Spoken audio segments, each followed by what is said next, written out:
You're listening to the local Earshot podcast with your host, Johnathan Grissom. Let's talk about music.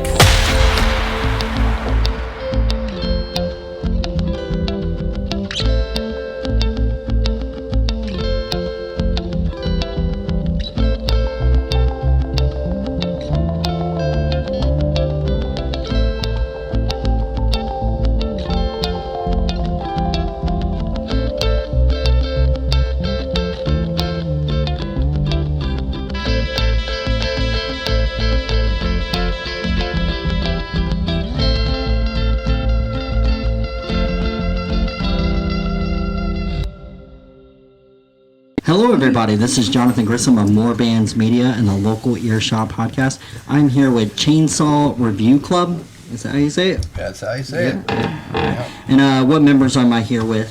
It's a pretty big packed room right now. We got myself, Chris, play guitar, and let everyone else introduce themselves. Yeah, and then we got Nico here next. I play the drums. Just joined the band again. Glad to be back, guys. I'm very excited. So yeah. I'm Sadie. I do vocals. Hi, I'm Cliff. I play the bass. And I am Josh. I play guitar. Sorry. Got something a little bit. Okay. So there you go. All right.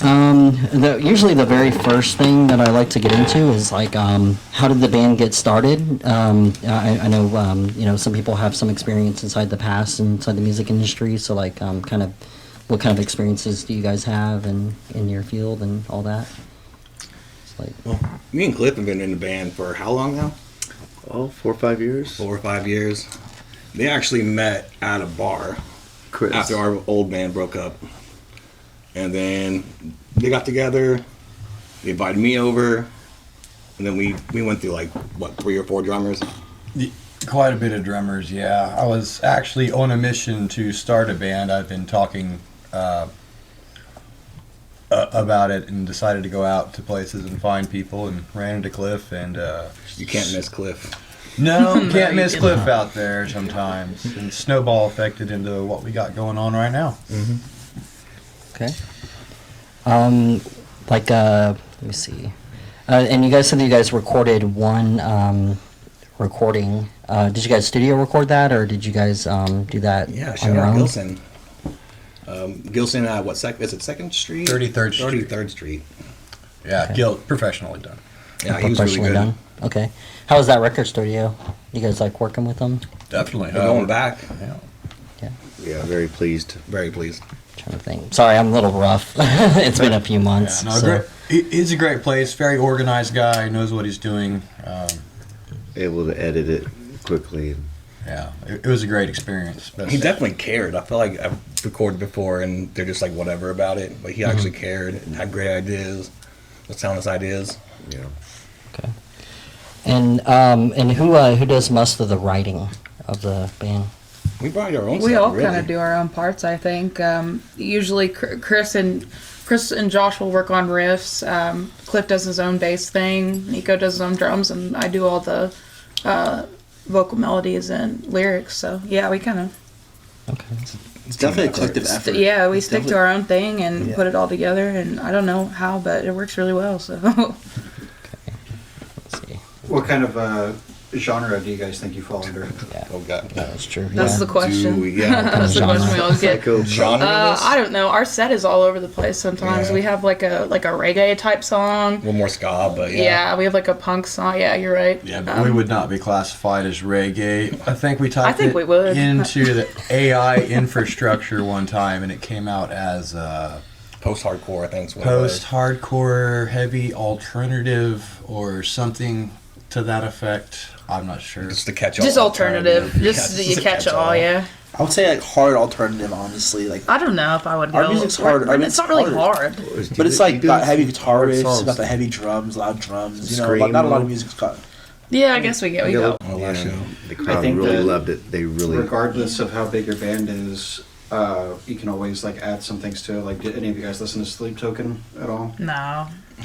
Here and Well, there. I think I've heard of them. I don't like Sleep I've heard of them, Token. but Yeah, I'm not a fan of No, Sleep me Token neither. that much. They're just I different. saw It's like them a at being different, I feel Louder like. Than Life You did see them Yeah, there? it's not that. How great. was that? I've Mountain always Life? wanted to go to that. Amazing. The Yeah. lineup is always crazy. Yeah, it's like over like 100 bands pretty much. Like it's crazy big. Like So you recommend that I go? yeah, you what should. you're saying. Yes, everybody should go to Louder Than Life Right at least on. once I've in their always life. wanted to go. I mean, and the one good thing about it is that like I don't know, like because I haven't been to Rocklahoma, but the way that I hear about it is like it's a lot of dirty camping and everybody smells really bad by I the third know day that's and right. all that kind of Been stuff. one time. That's the best kind. Yeah, and so, I mean, yeah, and it is fun. I had friends that stayed inside the camping area in Kentucky, but I stayed in a hotel and it was nice to be able to have a shower every day. But I also worked in that world for a long time, so I mean, having a shower is great. Yeah, But I can see that. Showers are good, yeah. yeah, but Very pro shower. yeah, Well, not to everybody was talk, pro shower. not to be talking crap about Sleep Token in particular, but it's just like they do different. Like if you listen to their whole anthology, they have like a wide array of songs. It's kind of like if any of y'all have like taken a deep dive into the Beatles, you know everything from their early stuff. You can laugh all you want. No, she doesn't like the Beatles. We love the Beatles. Okay, so a big point of okay, contention. this is an argument that comes on. It's in all the schools and everything too about this. So you hate or you don't like the Beatles. You like the Rolling Stones? Not really, man. Not really. Okay. What about the Beach Boys? No. No. Break So my heart. okay, so what She's young. I know. I'm era? sorry. Like what in that era? What band do you like? 70s. I like Led Zeppelin a lot. Okay. I do a lot of Led Zeppelin. That's another one that A falls lot of in Janis that. Joplin I like. I do like music from that era, so Mm-hmm. No, the reason why I asked is because like we talked about it on the last episode too. Is that there's this thing that's called like rivalries in bands, and so like in the punk scene, there and you guys probably seen the videos where like a lot of the bands are like talking crap on social media and stuff about each other, but they're actually it's just a fake game that they're doing because they're building up for the show, so then it gets people to go to the show. Hyping But it. back in the day, there was rivalries, like the Beatles had rivalries with the Rolling Stones, and then like if you look at their albums and the kind of albums that came out, they were kind of flowing off of each other. And then the Beach Boys came in, and all three bands have their own unique sound. They don't sound like the same type of bands, but because they kind of created this fan rivalry stuff, everybody thought that they hated each other, and they really didn't. Like they just kind of worked against each other in a way in the industry. And so it's like more of an industry thing, not a. It's kind of like when rappers have beefs. Yeah. Sometimes they're not real. They're just yeah. saying really things capitalize because on it it, draws too. up attention, and then it brings Yeah. more people to the shows. The beef So- isn't always real, but like something I would say, I went to Sun Studios one time. If any of y'all know what Sun Studios is, it's where they recorded like Elvis, Jerry Lee Lewis, all these classic guys. They were all like friends, got together at the time, and somebody had mentioned something like, you may not like Elvis, right, or like maybe some of his popular stuff, but like if you take the time to listen to all of his stuff, like every single song, you'll realize that there's a lot more to like, and I think that can be said for just about any band big enough. I mean, I Especially mentioned the Beatles. Except the Beatles. I mentioned the Beatles from like their early stuff, when what most people see is like the Ed Sullivan Show, but all the way to like it's been acclaimed that like Helter Skelter is what started, metal. Yeah. Yeah, and there's a lot of people that would lay a claim to that too. They were a boy band, and they became one of the biggest rock bands of all time. So that's just shows you. And they were only together for like, what, 10 years. 10 years. A decade. Which is wild. And they all did it from like a starting point of where y'all are at right now. Too. Yeah, except they had the same haircuts. Yeah, Yes, y'all- Should we get the same haircut? we could. yes, you should all Jo- get I think bowl Josh cuts. is good. You should all get bowl cuts. Bowl Just cut. I grew my Bowl hair out cut. just I've like had one that. before. It wasn't very flattering. Josh has already got that rock star hair. I do have a rock star hair. Thanks, man. Yeah. I say that to like Is that you, Nico? Thank you. when you talk about, y'all had mentioned Deftones. Anytime you mention Deftones, like the general public, they're going to think of like some of their main stuff, like the one about the Fly, right? But they don't. They've never taken like a deep listen into all of their stuff. I've listened to like every single one of their albums front to back. What's your favorite? My favorite album is Diamond Eyes. I think my favorite song of theirs would probably have to be on Around the Fur, forgetting the title already. It's a good album, though. Saturday album. Night Wrist is my favorite. It's good. Kim Dracula is my favorite song, which is on that album, I believe. Yeah, it's crazy because Kim Dracula is also like his own band now too, which is crazy. I don't know how the two are connected. But They're not. it's crazy. I do know there's like an artist by that name, though. Yeah, I'm trying to remember when I think of the song later from, I'll tell you. But like that's something that we see commonly with a lot of bands is like people see like they know of like one of their popular songs, but they don't know like everything that they've made, and I don't think it's like enough to like claim. I think that when you take the time to like listen to somebody front to back, like there's a documentary I recommend you all see from Disney about the Beach Boys, and it talks about specifically the drummer Brian Wilson and like how he helped make the sound from start to finish. Like the whole thing is super in depth. It's worth listening to. He was a genius, a musical genius. I love Brian Wilson. So let's talk about the scene here in Oklahoma. So how many shows have you guys played so far? Two. Okay. What venues? The Blue Note and then The Blue Note. So we've played the Just Blue Blue Note. Note. The Blue Note and the Blue Note. We played the Blue Note twice already. One of them Okay. was on October 4th of last year. That show was really fun. We played with Burn Notice. Shout out Burn Notice. Kambatsu, which they're great. They're a really great local band that I like too. Obviously Burn Notice too. Brittany's really cool. Whole band's great to work with. And then the Rumble was on that show as well. So we worked that out with Jerry Red up at Blue Note. So that show was fun. We had a lot of success at that show for being our first show. We were the openers, and I mean it was packed to the back. I couldn't believe that there were that many people there. yeah. So I've noticed that the Blue Note is starting to kind of go back to their roots and start booking more. And then we did this one on bands. the 17th of this month, which again we had a lot of success. We played with Burn Notice.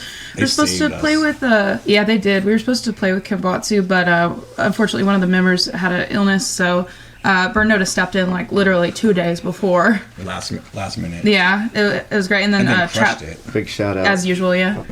Yeah. Trapped in Chaos as well. We played with them. That was again another great show. So just so far the Blue Note twice, and then we have our next one coming up is we're gonna play at Railhead in Lawton on the 13th. So that's gonna be new, our first out of town. We're also opening up for the Rumors and the Oxys at Blue Note on the 19th of February, which I'm super excited about. I saw the Oxys at Grand Royale last year. They came here. It was a great show. So, I mean, if you would have told me a year ago that our band would have been opening up for them, I wouldn't have believed you. Yeah. So they're a really cool band. So yeah, Blue Note mostly. We've got one lined up for Grand Royale, March 6th, I believe. Is it 3rd or 6th? Diatribe Productions. Yeah, with Destiny. Yeah, Destiny. Yeah, Destiny's a really good friend of mine. So Yeah, she's great. So far, just those venues that we've got lined up now, and that we have played already. So if you guys were to grow and all that, what venues are you kind of have on your radar that you want to play in Oklahoma, and why? You know, like do you have any favorite venues that you like out here, or? Yeah, I've been going to, I've always enjoyed music growing up, so I've been going to shows everywhere since I was a kid, and 89th Street and Diamond Ballroom are definitely on my list here that I would love to play eventually. I guess we're kind of putting together our EPK now to get to them. That way it'll be easier for us to get in and play there, but yeah, I'd love to be on those stages eventually. Okay. Pretty excited about Grand Royale too, because I go there all the time. Yeah. It's a great place. So Yeah, I'm a frequency on the Grand Royale. Me too. Yeah, and then Blue Note, and then like I was going to Lost Highway, but it got too smoky for me, and stuff. And I think 89th Street, I try to catch shows there. Diamond, it's more of a like I always forget to like buy tickets for shows, and then I hear about them after they've already happened. So I tend to miss things on that one. Too. What about Tulsa? Have you guys like thought about playing up there? Yes, for sure. yeah, so I think that Christy had been kind of going back and forth with the Vanguard and Badass Renee's up there to kind of get us started, because I think the music scene up there is More conducive. I don't know if I'd say like, I don't know, I don't know the right terminology I would use for that, but it different from here. There's a lot of great bands that come out of Oklahoma City, but there's a lot of great bands that I noticed come out of Tulsa too. So they do a lot of the hardcore stuff up there too. Like I noticed, just kind of like down here. Yep. So I don't know. We're gonna figure out how to break in there that soon. Yeah, I know. I mean, he's not your guys' type of music, but Carter Combs, he's up there in Tulsa. He's like he does a lot of acoustic shows and stuff, and kind of has a weird sound like in his songs and stuff. But it's like kind of folky. But the thing with him, of knowing him, is that he's a excellent connection to have in Tulsa, and if you can talk to him, then pretty much you just like, let him know like, hey, we play this kind of music, we're trying to play up there, and then he would pretty much tell you who to get in contact with to be able to play these venues and to book shows. Really the hardest part, I think, that out here in Oklahoma City and in Tulsa and mostly the surrounding areas, Norman, all these areas that are big into music, but the hardest part that artists fall into is that a lot of the venues, they'll book the same bands all the time, and you don't want to fall into that. It's what they call saturation. It's where, like, if you play the place once too much, people stop coming, and so you gotta like kind of spread your love around, so to speak, and try new venues and stuff, play shows that sometimes bar shows, things like that. I knew a lot of the bands would play like what was it? That one club that's over on South Side, that was like a lot of the punk bands would play, but like literally the room in there was so small you couldn't even like fit the drums in it, and so they had to block off the back door. I can't even think of the name of the place. It's over there off of like Robinson or something, but it's like a karaoke bar now. I think that's all they do there. But yeah, I mean that's one of the harder issues that a lot of bands here run into, is trying to grow and just getting good with the venues. And I think Destiny's a great contact to have for that, because she knows people from over the country, and so she's a really good producer, and she does like a lot of work involving like bands from all over the place. So, that's a good connect to have. Depending on what kind of music you guys play and what bands are doing that kind of music that are on a higher level, if you can get in good with them, then you play a show with them, and just like and they're the headliner, or they're the mid, and then and then at some point you guys end up being the headliners, and then you'll have the other bands in the lower levels. A lot of the things too is that a lot of bands that haven't thought about this is like you guys recorded through a studio, so is this a legitimate record label, or is this they record and then you guys own the rights to your music? They record and we own. You own? Okay, because that's where you want to be. A lot of bands are doing that now. A long time inside the industry, people were doing this thing where like they would get signed, they would lose all their money. There's plenty of documentaries on this. Yeah. Lou Pearlman's a piece of shit, and he was a very disgusting man. But a big part with him was that he ripped off his bands, and he considered himself a member of the band. So like when you start getting deeper into it, you're going to see contracts, you're going to see all these things. If you stay a band for a long time, if you're just a party band and you just like to go out and play and have fun, that's one thing. Like do it. There's band Caught Stealing does that. They don't care to do anything else with their band. They just play. We just saw them. Oh yeah. Yeah, they were good. Dustin It was and that 4-bander at Blue Note. It was them, Diet Riot, and Okay. yeah, a couple other people. Oh, I didn't know that they Caught played Stealing? again. Yeah, I haven't seen them play in a long time. They're That's great. on my buddy Dustin. But yeah, but there's these party bands that they don't put anything in their marketing and stuff. But if you're serious about growing a career, then it really comes down to like understanding the industry and understanding how all this stuff is written, and how these record labels and these companies, these managers, usually your very first manager is somebody you guys know. So you guys have a person here that is your manager. She's the best. You know, and so Chrissy. that's usually the person that's going to handle your booking and all your stuff. That's great because a lot of bands don't even have that. Like they don't even think that they need it.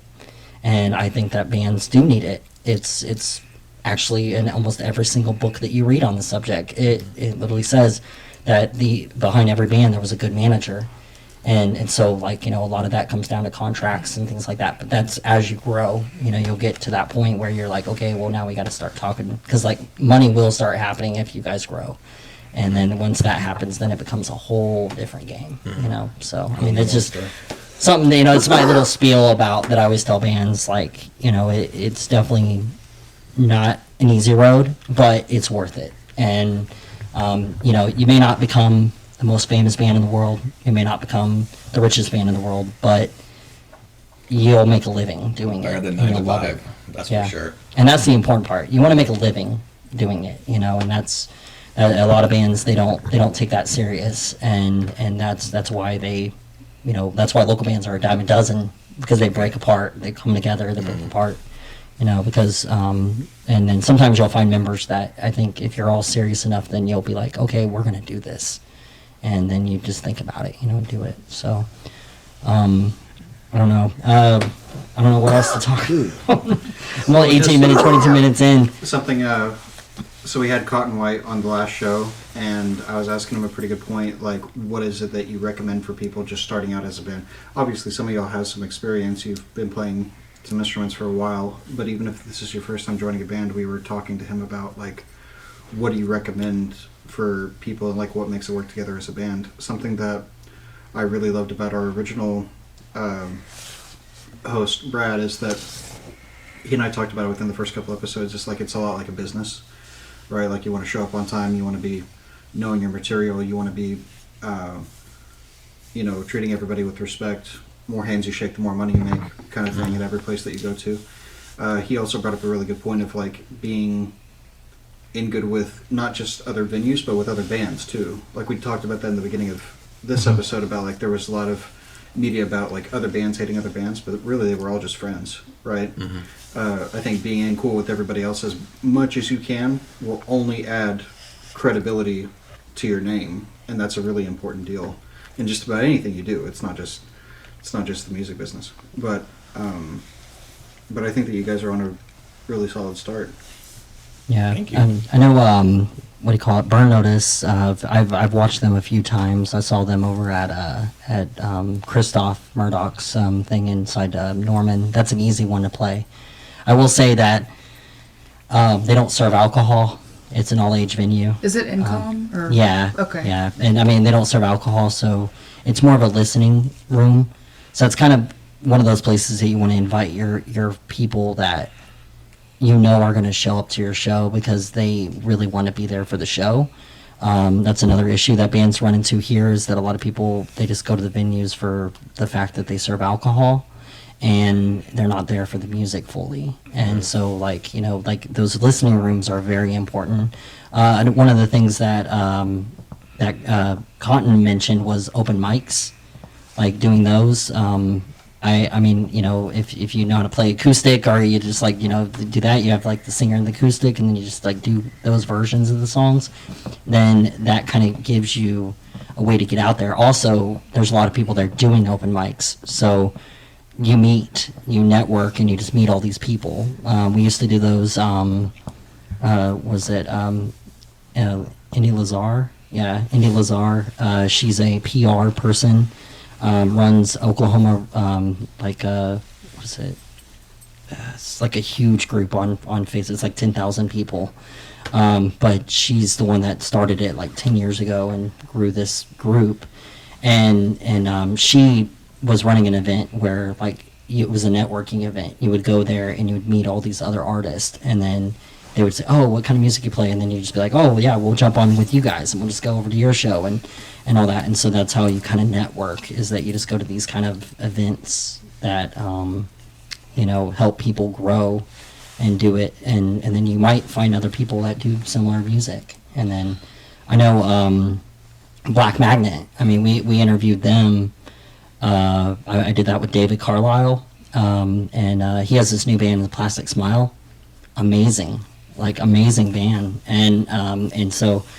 And it's all acoustics, or not acoustics, sorry, all instrumental. Like every bit of it's instrumental, and so like it's just it blew us away. And at that show that they did their first show at Speakeasy over the weekend while you guys were doing the other show. Yes, yeah. And so I mean like it's like just finding your group and then kind of just trying to help each other out. It's kind of like whenever we do the artist thing, because I know you do the artist thing. It's like the artist groups and like all the people doing art. We kind of attach to each other because we know that if we can book a venue, we can sell stuff and we can sell our art. We can grow as artists and so and I'm the visual artist, like painting and stuff. But it's just similar in the music industry. I mean, it's just finding your crowd, your group, and being able to just, I guess, build a good community. And that's something that we as the producer people and the PR and the networkers, the bookers, the venue people, like all of us, we collectively admin my group and other groups on Facebook because we're trying to grow a scene here.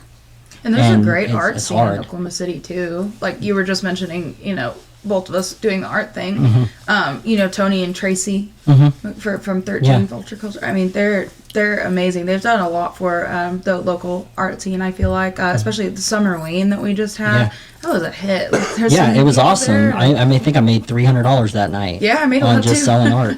Me and too. I was happy for once. I actually sold my art. JD Scott was there too. He's been awesome. He actually photographed our first show.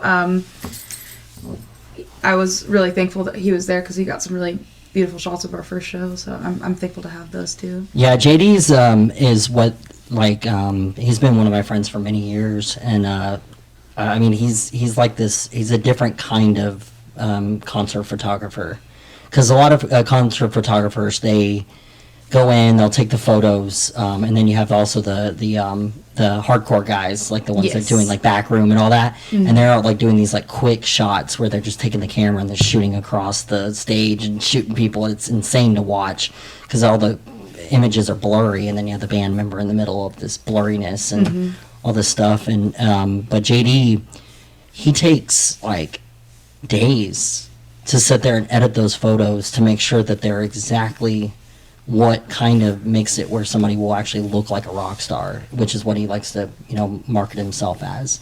Is that photographer that if you want to look like a rock star, he will make it happen. And I mean, he's done that with bands like Hollis, and Locust Grove has used JD. Like there's many bands, Texas Hippie Coalition, they've because of the guy that's in Locust Grove, was it Joe? He's done stuff for like all these bands, and it's crazy because it's like everybody knows who these certain people are. Mary Ellis is another one.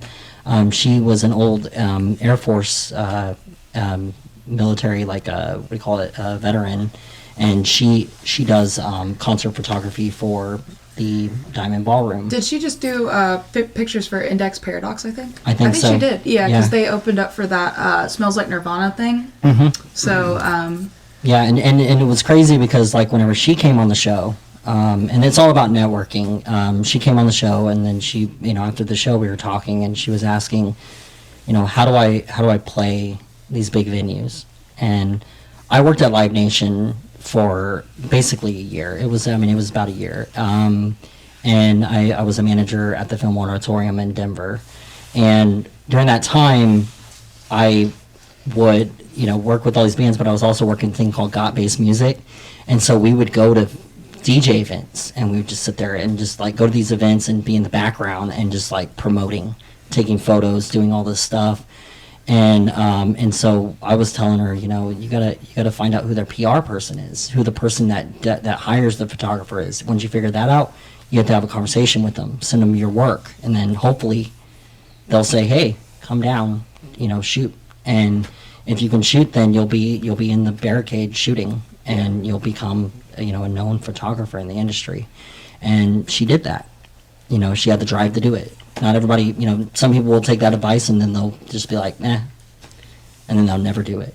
And then there's the people that take the advice and then they run with it, and it's insane what you see 2-3 years later of some of these people. You know, I've managed bands where like somebody had an episode, bipolar, and he deleted all of their social medias, and one night, the whole entire band, one night, gone. That like everything was gone, and only thing that was online was like the music that was on Spotify. And I told the band before this happened. Is there somebody behind me? Oh, we've heard of that. No, we We've just heard of that okay. happen we just before. wondered who you pretty were sure we talking might know who you're talking about. Well, it we're not may gonna be a name different names. person, maybe. Yeah. I don't know. There's Like- more than one. Yeah, there's several. There's It serial happens. deleters. Yes, it happens. Yeah. Yeah, ironically, some singers are have some issues. No way. So Can you believe that? yeah, so I don't know, Believe that? but yeah, like he had ego, and another band member got added to the band, and he thought that he was trying to move in on his career because he brought some music that he wrote in another state and said, hey, I want to introduce my music, and he pretty much thought that he was trying to take over the whole band, and he flipped out. And I told the other members that one of the rules if you're a band is that not only does your manager run your pages and have access to all your work, right? So adminning your social medias.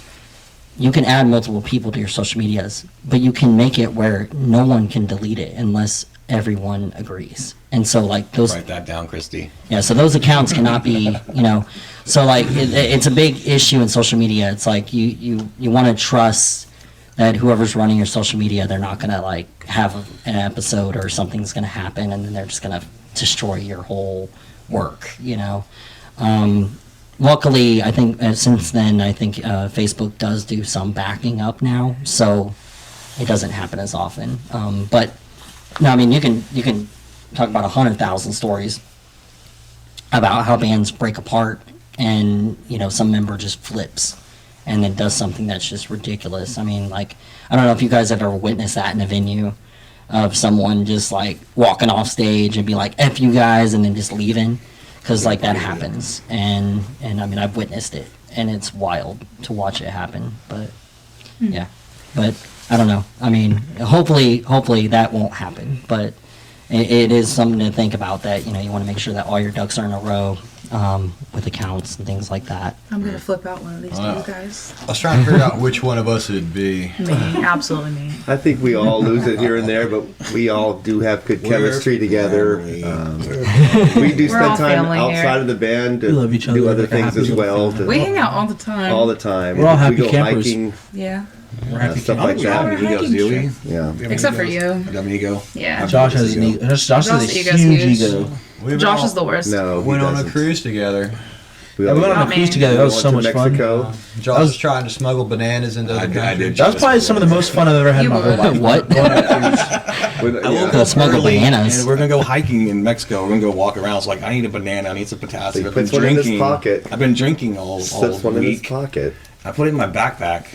Well, I actually was carrying everyone's stuff. So when I got pulled off to the side, The I thought dog was like, "Oh." I thought one of the kids put some drugs in my backpack. I was like, uh-oh.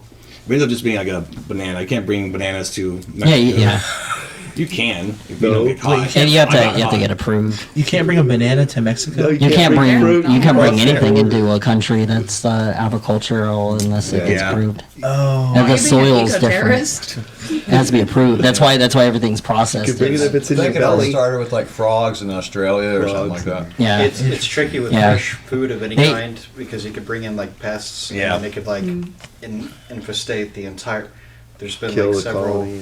Yeah. several Yeah, it's also with cars. Like if you live overseas, I lived in Europe for a couple years in the military, and I had to transfer my car back to the States. When I did, I had to take it to a shop, and they had to basically take out the entire inside of this vehicle to clean out every little piece of dirt and everything inside this vehicle to be able to transfer it from Europe over to the States. And it's because apparently you can infect the environment. Wildlife, yeah. Yeah. So Invasive species is the word, I think. You're an Or invasive phrase. species. You're an you invasive are. species. Josh. Murder hornets. Whatever happened to those? They're still You around. haven't. They got murdered. That'd be a good thing. All right, you guys want to play the song? Yes. sure. Yeah, we'd love to play this song for you. Single. Intercut. It's coming out at Listen to midnight. What, Well, this is going to air later. oh, shit. Sorry. I'm trying to hold the mic up here to my head. Intercut Delivered is this song. All right. And then we'll talk about the song after.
Intercut Delivered. All right. I'm gonna switch it over to my co-host. That's usually on the camera side. He's manning the cameras right now. I'm gonna go man the cameras a little bit. But yeah, I just wanted to really quick and ask you guys before I do that, kind of like the song, like how did that song come about, and kind of, you know, your different parts of the song, and like how it all came together to form like the whole sound of it. It starts with the riff. Was it Chris that came up? Chris. Yeah, I came up with the little riff and I put it in a message and sent it to the guys. I was like, "Hey guys, you like my cool little riff here?"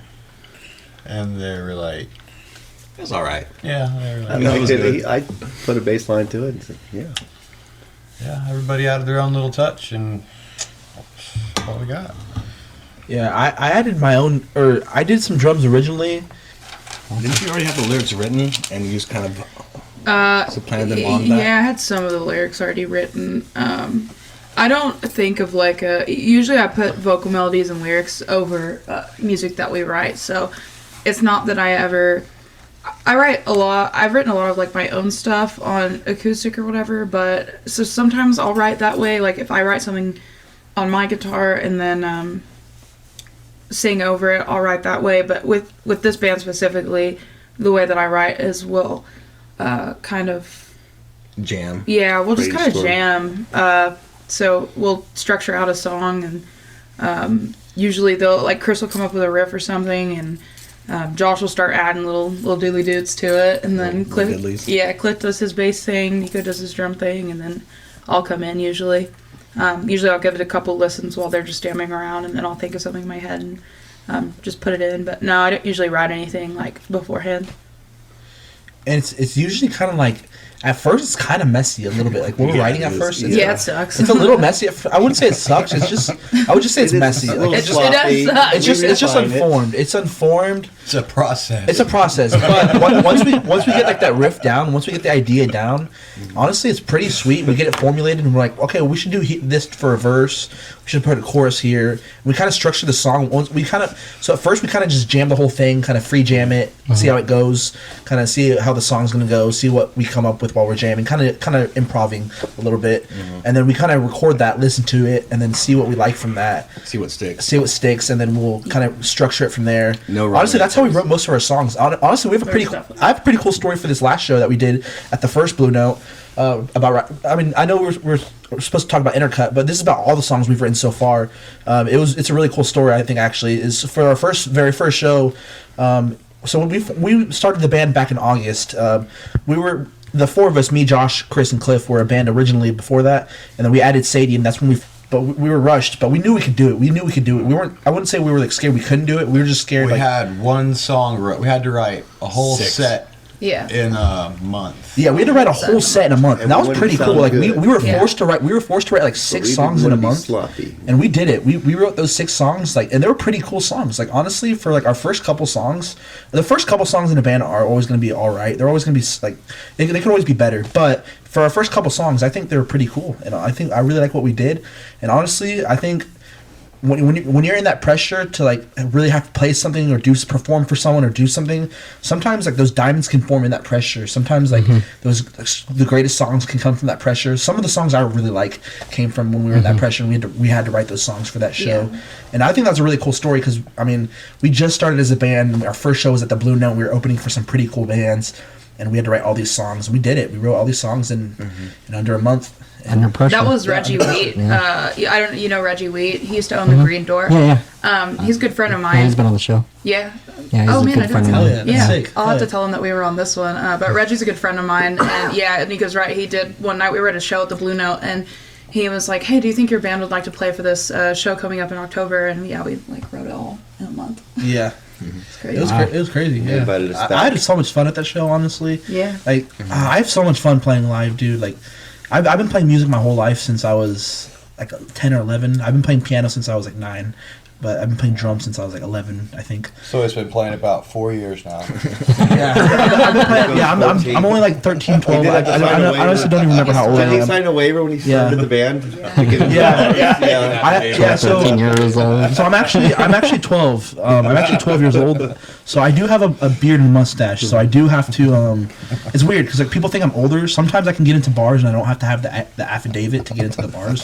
But sometimes like when people will suspect that I'm younger, they'll be like, "Man, this guy looks really young. Why does he have a beard and a mustache?" But it's weird. Then they'll ask for my ID and stuff, and like they'll see my ID. And like, one Shirley Temple. Yeah, it's the Shirley Temple. They offer me one free Shirley Temple per night, and that's about all I get, and then I get cut off after that. So that's about it. We don't condone child labor.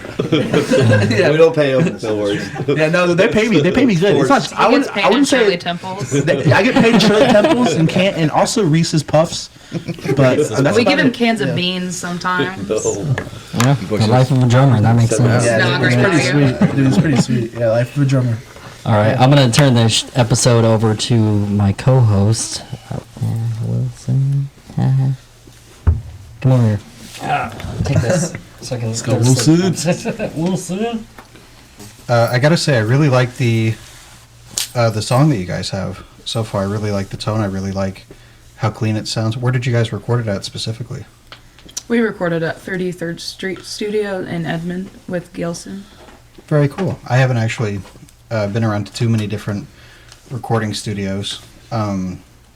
Sometimes they're pretty cool. I've seen a couple of guys over on the south side recording out of their garage, and they do pretty well there. You mentioned before, like near the beginning of the show, that the sound that you were kind of going for was like a mix between like Tool and Deftones. The Cure. Right? No. The Cure and Deftones. No. To be honest, we don't really. A lot of people will ask us that, like, what are we trying to sound like, or what are our influences? I think that all of us kind of like our own. We all like rock music, obviously, but so we all kind of like our own different genres, subgenres of that, or whatever. I don't know. We don't really have a lot of things that we try to sound like. We just want to honestly just sound like ourselves. We're just We just have our own Yeah. Yeah. We have influences. Because we like all of Yeah, everybody's got influences. yeah. But I think all of ours are actually different between all of us. Really, We all yeah. have- Yeah. All of our influences are We We different. all definitely have different different tastes. influences for sure. Yeah, and I can definitely see that in the mix, because that's why I was kind of taken back actually just listening to the song, because it sounded really good. I'm looking forward to see whatever y'all come up with next. Thank you. Thank you. What is one venue, like if you could have your pick, what's one venue that you'd like to perform at? Criterion. Yeah, Criterion. Yeah, I want to pick Criterion. Yeah, I don't know why. I've seen some pretty big artists play there. I think that'd be super cool. I think the Dome in Vegas would be pretty cool. Oh no, is this still a thing? The Viper Room, is that still a thing? I don't know for sure. Do you know what the Viper Room is? Yes, I think that it's still a thing. Dude, I would love to play at the Viper Room. That would be sick. Yeah. That'd be sick. In California, I think it's in Cali. Yeah, That'd be dope. Johnny Depp owns that. doesn't he? Yeah. What initially, kind of brought you guys together? I know you said you've been together since about August, and there A were a few of you. Facebook ad. A Facebook. What's ad. kind of they said that they were true story, true CRC story. They were a band before me, but Chainsaw Review Club specifically.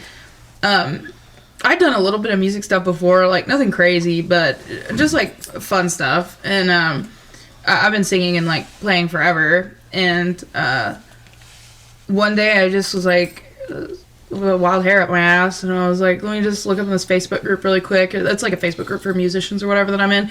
And I seen Christy posted an ad like female rock vocalist wanted, and I was like, okay. So I messaged her, and then I ended up at Cliff's house, and I don't know. She was a hit. Everything. We instantly liked Yeah. her. Yeah. Aw, we really? knew this would Instant work hit. out really good. Clip told me day one she's gonna work out. Yeah. It's kind of crazy though, And because it like did. the way I met the guys. I played another band before with some other younger guys a long time ago called Snake Root. It's from Edmond, some other guys. But I met the guys because they saw me play with that band at the Red Brick Bar a long time ago, like 2 or 3 years ago, maybe even 4 years ago. I can't remember. Maybe 3 years ago. I think so. It was probably 3 years ago. They saw me play at the Red Brick Bar, and like a year later, one of Chris's friends hit me up and asked me if I wanted to jam with them. I wasn't in a band at the time. I was kind of just doing my own thing. Wasn't really playing music too much, and I auditioned with Chris and all of them, and honestly, it was pretty cool. Like I instantly liked the guys, and they were just super cool. And we instantly hit it off, and everyone was. I think it was Chris's birthday too, so we just had a great time and celebrated. And I auditioned that day, and it was fun. I still remember that moment to this day. I mean, it was only like 3 or 4 years ago, but I still remember it. It was fun. I felt a lot younger then. I've known these guys ever since then, and I'm still a younger kid, and these guys are a little bit older than me. So it's pretty cool that I've been able to hang with these guys for about some time now. So I think it's something that really helps with any band, is like when you can be around other members that have a lot of experience. I'm a big believer in the whole like age is just a number thing. I think you can be around the right group of people and like feel the influence and the way that you guys are able to like kind of reach the same tone together. I think it's incredible. yeah, I agree. That's sick. I think that there's a lot to learn, and that's kind of what I was touching on earlier, like learning from other bands too. I think that you like all of you have probably played with different bands individually, right? Yes. Yeah, yeah. I have. And so taking that collective experience and knowledge and being able to bring it together for something like, I think that's what everybody really strives for, you know. A lot of bands weren't all just original members either. It took a little bit of time before they found like their group, and I think that's really cool. I like what you guys have here. Thank you, dude. Yeah. Appreciate that. What would you say was like one of your biggest musical inspirations, just from each of you? Like something that made you want to get into any of this in the first place? Who wants to go first? I'll go first. Lane Staley from Alice in Chains. Yeah, I love that dude. Me too. Probably if I had any vocal inspirations, I guess, who's my or first? writing, it would be that band. I love listening to Mad Season. A lot of his stuff. Yeah. River of Great. Deceit is probably one of my favorites of all their stuff. Right on. For me, I would say a big inspiration for me was I've been listening to music my whole life. I mean, if you don't listen to music since a young age, that's kind of weird, honestly. But I no judgment. But I've been listening to music my whole life, honestly. And one band that really got me into like rock music. I mean, just rock music as a whole. I mean, I listened to a ton of different bands when I was younger, but in my high school years, like I was a huge Blink-182 fan, and just watching Travis Barker, I wouldn't say he's the greatest drummer of all time, but he's a great drummer. He's one of the greats. I would say he's a great drummer. He's a punk rock pioneer, and just watching him drum and seeing the videos of them playing in their music videos and them playing live and stuff like that, that was a huge inspiration for me. And I actually used to want to play guitar and sing a lot back then, actually, when I was watching Tom DeLonge play. It was just super cool to see their stage presence, see them get rowdy on stage, see them move on stage, and see their stage presence. It was just so much fun, and I aspire to be like that on stage and just be an entertainer. It's not just about performing music; it's about entertaining a crowd too. You know. Well, something to their credit, like Tom DeLonge, like technique-wise, is not like the best guitar player. Not of at all all. time. Not at all. But the way that they all kind of bring their same collective experience together is what made their own unique sound. And I think that there's a lot, that could be said for that. They're entertaining, which is very important. Do what? They are entertaining. Oh, sorry, they're entertaining. And that's the whole point of the whole game, is get people's attention, people have fun. Yeah, definitely. Clifford? Well, I grew up listening to a lot of hip hop because I loved the bass. I love the bottom end. The lower you go, the harder it hits. I love those moments. Is my favorite. The part of the music is the bass, and I think Rage Against the Machine came out, and they were rap metal, and just a little crossover there, and I kind of jumped over to the rock side, and then realized one day I could control it, pick up a guitar and play along, and just fell in love. And the more I played, the more I wanted to do it, and here I am today, just keeping on with it. Meeting a lot of great people along the way who have the same ideas as me, and feeling really good with this group. As far as inspirations, I don't even know where to start. I'm a huge Jimmy Page fan, first and foremost. I love Jimmy Page, Eric Clapton. I listen to a lot of the old stuff. But as far as when I was a kid, I didn't really listen to a lot of old stuff back then. I'm trying to think of some of the bands I was listening to back then. I knew I grew up on the Eagles a lot. Joe Walsh is one of my heroes too. I love that guy. But I don't know. I listened to a lot of, I remember Stain, the 90s, a lot of grunge music. I was really young. I was 10 years old in 2000, so I was pretty young. Probably shouldn't have listened to a lot of those songs. But in 2000s, there was a lot of pop punk rock. Got into that for a little bit, so those are kind of my inspirations there. But ultimately, I love all music, except for maybe EDM. Anything playing on guitar, I'm about it, whether it be R&B, whether it be metal. And I always try to play all types of music, because I feel like you can learn so much for even playing country or playing rock. You can kind of take all those different genres and put it into one and make it your own. Yeah, bro, EDM goes hard, bro. I like it. It kind of does. I like I'm not the gonna lie. I can rock to that shit, dude. Not gonna lie. Yeah, I love I rave. can jam to that. I can move to that. Yeah. Grab the Chris. Okay. Well, I used to actually not even like music when I was younger, because I was just raised up on country music all the time, and I thought it was the only music that existed. And one day I was at a Mazzio's Pizza, and they had a jukebox. And I don't know, I saw this little naked baby chasing a dollar on one of the one of the little options, and got curious about what that was. And first time I ever used a jukebox, and played a couple of songs and heard Nirvana for the first time, and I was like, wow, I like music now, and I want to learn how to play guitar. So that's where I started. That's a great origin story. That's a sick origin story. That's something that me and Chris have in common Why for didn't you sure. We're start? both Nirvana fans. Why didn't Chris start, honestly? That I was know, sick. right? It's probably best from the end. I cannot tell you guys how pissed I was to not get to see. Like, I know not everybody like loves tribute bands, but Smells Like Nirvana was here recently. I know we talked about that a minute ago, and I really want to get to see them live. I've seen him. yeah. A few years ago, maybe now. It was a while ago, like a few years ago. Our friends at Index Paradox, who we're also playing with recently, like I said, opened up for them. But we had the show the same night, so I was like, man, I'm missing Index and I'm missing Smells Like Nirvana. Sucks, but we were playing, so.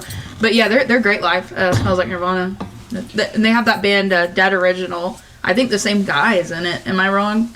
I actually don't know. It's like their opening band that they do. One of them, I think it's the same guy from the Smells Like Nirvana thing who does Dead Original. That's crazy. Yeah. I could be wrong. No, it's it really depends. I remember I had a buddy of mine that I worked with back when I was at a media company, and he said that he was going to go see Weird Al Yankovic live. And I'm like, yeah, which one are you looking forward to seeing the most? And he's like, no, I'm not going for like the pun music or the parodies. He actually went to go see like Weird Al's like private band where it's like all original songs. Oh, wow. And I'm like, man, that's crazy. Wow. What kind of deal is this? He said it's like a secret show. It's like $500 a person, pretty small space. Wow. He flew to Vegas specifically to go see it. So like seeing bands, like it's fun to do covers of stuff, but like seeing people like take the music a little bit personally, I feel like that's something that y'all got too with what you're writing. It's good. Thank you, man. Yeah, that's cool. You think when people go watch Weird Al, they're gonna go watch his parody music? That's what I was thinking. Was it Amish Paradise? Oh, dude, I didn't think he had original music. I'm not in a band. I never have been. It was a dream of mine initially. I was never like put in a position where I could like take lessons or really have anything to be in that kind of setting. And it's always cool to hear other people's like backstories of like how they got into it initially. I grew up in a household where like I wasn't told that I couldn't listen to anything at all. Like when I was 7, I got the Beatles anthology. It had like records that they didn't even release to the public. Some of them were just like demo tracks of stuff. And I think it's really cool to hear other people's perspectives on what kind of got them into it. With you talked about like hip hop and R&B, like I think a lot of the earlier stuff was incredible, like from Tribe Called Quest and Black Sheep. Like maybe it's just because it's Standing Bass in particular that sounds really cool, but the way that it's like changed, other genres change rock and alternative too, and I don't think enough people really talk about that. Like the influences that you pick up from other things help kind of amplify the sound that you're going for initially. And I think it's interesting what y'all have come up with. What is something that you're looking forward to doing collectively as a band? Is there like a destination that you have, or like something that you want to accomplish together? Go all the way. Yeah. Doing this for a living and just touring. Oh, we said Jinx touring. But yeah, touring would be so much fun. I think just being on the road with these guys, I think that would be so much fun. Just having fun, playing shows, playing music, being able to play music for people that enjoy our music and that people that love what we do. I think that would be so much fun. I just think it'd be awesome being able to give back, like just share our music with the world and people that enjoy that, and just being able to play for them. I think that'd be so much fun. So I'm looking forward to growing as a band. But yeah, anyone else? Yeah, I would definitely love to be a rock star for the rest of my life. That would be great. That's the direction I think I'm going to try and go in there. I think everyone else is on board For sure. in the band here with that, so that's always good. I just enjoy playing music with my friends, to be honest with you. I really didn't. Even Same. the stuff that we have lined up now, like it's, I don't know, it's kind of, we've only been a band for a few months and we already have all these shows booked out, and people want to listen to our music and be around for what we have to do. It's not that I didn't believe in the band at all, but it's kind of surprising that it's kind of happening a little fast. Well, I think that you guys are going in the right direction, definitely. Do any of you guys know who Rick Rubin is? Anybody heard of him? Is he the older dude with white hair, long white hair? It looks like me. What's that? It looks like me. Only a lot more Looks white like hair. John Grissom, except not as No, I'm just handsome. kidding. I just saw a YouTube video of him like sitting down with his legs crossed, he didn't have any shoes on. It's like some interview, some like hippie interview. Was it me? Was it No, it was me? cool. What about him? What about him? He looks like Father Time, really. If you just, I know who he is. I know exactly who he is now that you said that. yeah, really. Beasties. He brings up a lot of points. Like he helped everybody from different. Like he never works with the same band twice. Is something that he brings up, and it's like he'll sit down. The band or the performer will come to him and say like, "Hey, I want to work on the song, but I want it to be good, right? Not just like any other song that I've made, but I want it to stand out." Like he helped System of a Down write Chop Suey. He helped what's his name? Jay-Z, right? One of his bigger hits. He's helped so many different artists come Nirvana, together. I know exactly who you're talking about Yeah, now. yeah, and so but he never works with the same artist twice. And so something that he mentions whenever he was sitting down in one of his interviews, he talks about like we don't do these things for an outcome. We don't do these things because like we're trying to get anywhere. Like I'm asking, in like kind of a broad sense, and like you guys definitely want to do it for a living for sure. But I think that with the kind of sound that you've got going on, just kind of seeing where it goes and taking it as far as you can, because a lot of the times, like when you do things just with a set destination in mind, you don't always quite get there, but you're always surprised at the end, like how far you've come with it. Yeah. And so definitely, working on your craft and like you said that all of you kind of like write a little bit together to kind of come up with things towards the song. That's really what it takes. I don't think enough people really do that. And I think that a lot of you guys are really humble too. Yeah. I think that there's a lot to be said for that too, giving credit where credit's. I think a lot of it's just like in this local scene we gotta respect each other as musicians.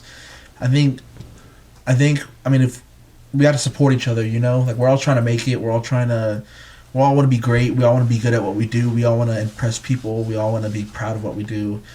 And I think it's important to just make sure you give credit where it's due and definitely support people. Yeah, you'll see me at local shows all the time. Yeah, I love all of the. That's why earlier, whenever you guys were like, "Do you want to plug any shows of other bands?" Everyone's looked at me because I'm anywhere but home always.